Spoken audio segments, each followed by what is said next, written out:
ancora as a special guest here at Book City in Milano. First of all, I would like you to check the news if you have your smartphone and tell me what do you think about what is going on in Great Britain. A very dramatic and complicated moment has come upon us, which was entirely predictable because for the last 2 years Brexit has meant all things to all people. All we knew was that we'd voted for it. What we didn't know is what it was. And now Theresa May has come to Parliament and said, this is what Brexit is. Who knows what will happen? You know, we Brits are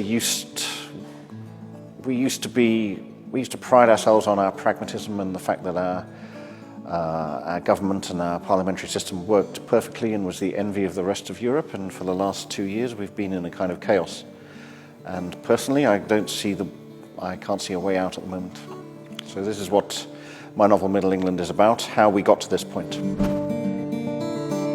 I've kind of taken a choice in my last 2 historical novels, if that's what you want to call them, Closed Circle and Middle England, that I wouldn't wait for the moment when we have perspective on events and historical distance, and that it was more interesting, more exciting in a way, to try to write against the backdrop of events as they're happening.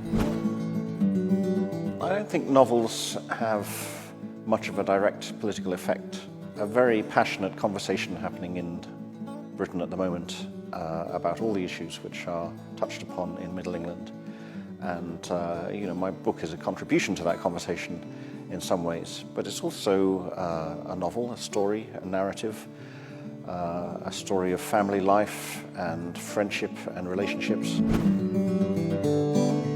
2 words in particular that are very problematic at the moment are elitism. What does it mean to be an elitist? How can, you know, a relatively poorly paid lecturer in America who might have liberal views be called an elitist when Donald Trump somehow is a man of the people? You know, what does that word started to mean? And also the word racist, which has become, you know, a very easy insult of choice to hurl at somebody whose views you disagree with. And you know, it's a word which I actually avoid in Middle England, even though several of the characters express views which might be considered racist. I wanted to keep away from the word itself and just focus on what it is we're actually talking about when we say these things.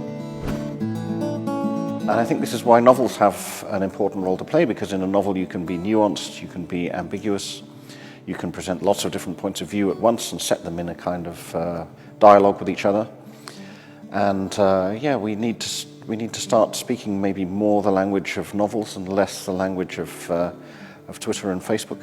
Thank you so much.